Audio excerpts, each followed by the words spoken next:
Good afternoon, Peglar peeps. This is Kyler Robbins with Peglar Real Estate Group, and this is the first of hopefully very many podcasts we get to do here at Peglar Real Estate Group. This is kind of a new thing. We thought we'd kind of think outside the box a little bit. We're going to start off these first couple episodes just kind of going around and interviewing the agents, letting you guys get to know us a little bit.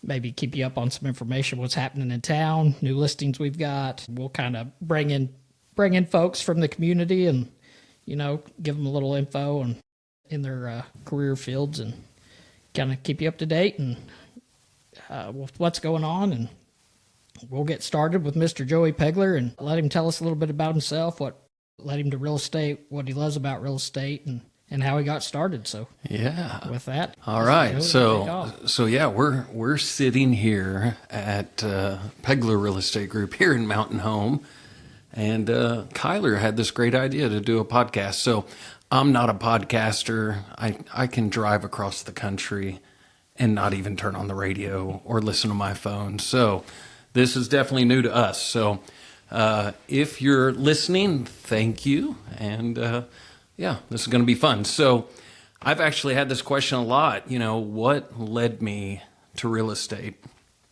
And I can tell you that I remember the day that it happened. So it was roughly 1995 or 6. I lived in Conway, Arkansas, and I rented a townhouse from a guy that I think has a very cool name, and his name was Denver Prince.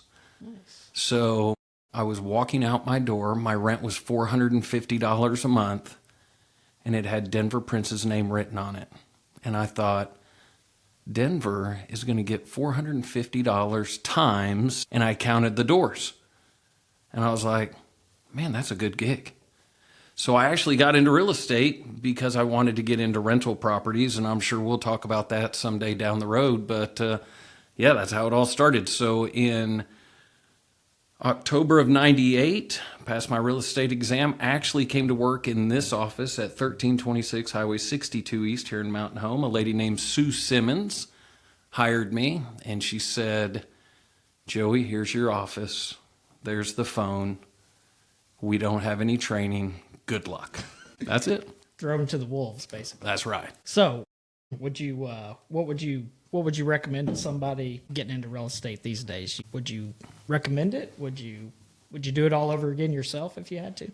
I absolutely would do it all over again. I think most people, because of what they see on TV nowadays, they think it's easy, which Kyler, it's not easy. It's a very emotional business.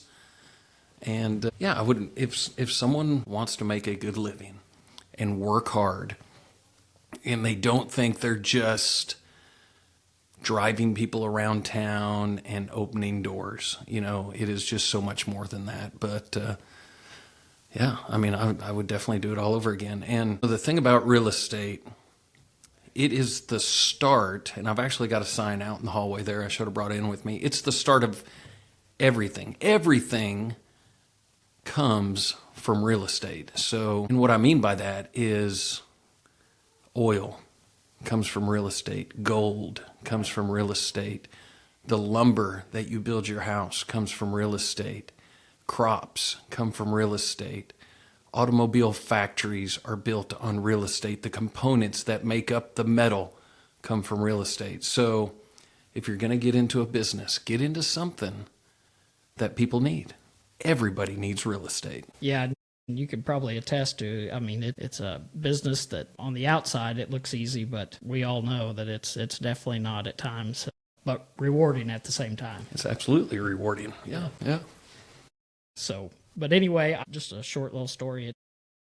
What about you? Yeah, tell us this about me. Let's hear why did Kyler Robbins, the old Gainesville boy, get into real estate? Right. Well, it was just kind of a random for me, I guess. And one day I was probably a junior or senior in high school, and I thought, what am I going to do with my life? I don't really want to do the military, and I want to do something that's me, that I've done, I've started, I created. And I thought, I'm fairly decent at selling. I've peddled a few things at school. Maybe I shouldn't have. And done pretty well. So I was like, let's give real estate a try. But when I graduated, of course, was 2008. So we all know. Yeah, great time. I opened my office in 2006, so it wasn't that much better timing. Right. So I went down another career path just for a little while. Just, I had, got married, had kids, and thought, after I got them raised, I had a decent job, but that just wasn't me. I just wasn't happy there, and I knew where I was going to be happy was selling real estate. So I made the transition.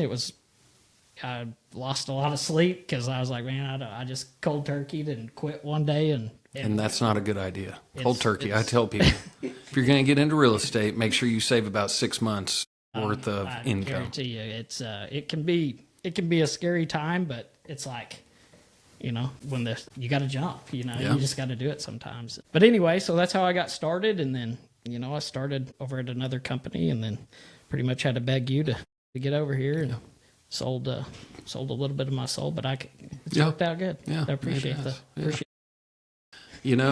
and you've been a good one. And I can tell you that you have to have the hustle, and I think I definitely see that in you. And I wasn't necessarily a hustler back in the day, but I did sell stuff. I don't know what you sold in high school, but I never sold anything bad. But I can remember growing up as a kid, and Jackson, my youngest kid, he's somewhat like that, like what I was back then. But I remember my parents had probably like an 83 Oldsmobile Cutlass, and the motor started knocking. And again, I don't remember how old I was. I was probably 10 years old, but I said, well, can I sell that for you guys? Because I think they were going to scrap it or something. And so I polished up that car, and I took it. I grew up on Highway 62, and I took it down to the end of the street.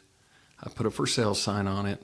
And I remember doing extra stuff, like I found a jumper cable kit or like a tool kit, and I put that in the car, kind of as a bonus. And I sold the car when I was 10 years old.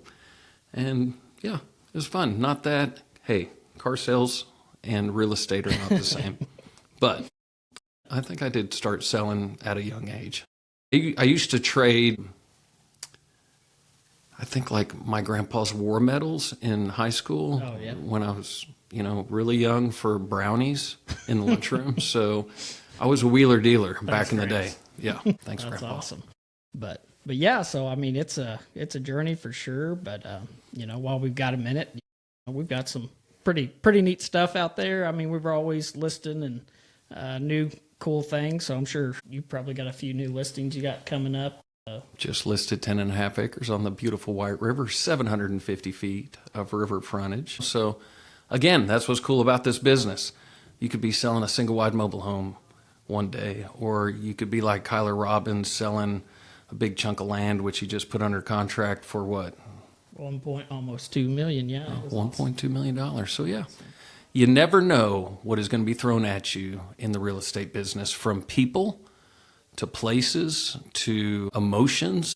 It's crazy. But hopefully with this podcast, this will give you guys a little bit of we call the podcast Beyond the Sign. So what are we dealing with on a day-to-day basis that is not opening doors? Okay, we're not just opening doors. There's so much more to this. So again, Kyler came up with this great idea to have a podcast. Maybe nobody will even listen. Maybe we'll just get a chuckle at it. Nobody will listen. If we're lucky. Yes. Yeah. I know. I feel like I sound pretty cool in my headphones, though. It does. It sounds awesome. It sounds awesome. I mean, I feel like we're going to have millions of followers because of this. And I don't even know if followers is the right term. Listeners. That's the way we're going to feel. Yeah. And our faces are built for radio, I would say. Yeah. So we've got the face for radio. So maybe we'll add video, but probably not. So yeah, this is going to be fun. That's right. That's right. And we've got these guys in the other room just right now. They're looking at us and they're kind of grinning and smiling. And I think it's going to be fun to see where this takes us. Oh yeah, I mean it's going to be great. It's just another tool for us to help the public and help you stay informed and let you know what's going on and meet us, and so we don't feel like a face on a billboard or in a magazine. But yeah, looking forward to it, and I think it's going to be great. Yeah. So Beyond the Sign with Peglar and all of its agents. We look forward to you guys tuning in, and let's see how this works out. Sounds great. All right, we're out.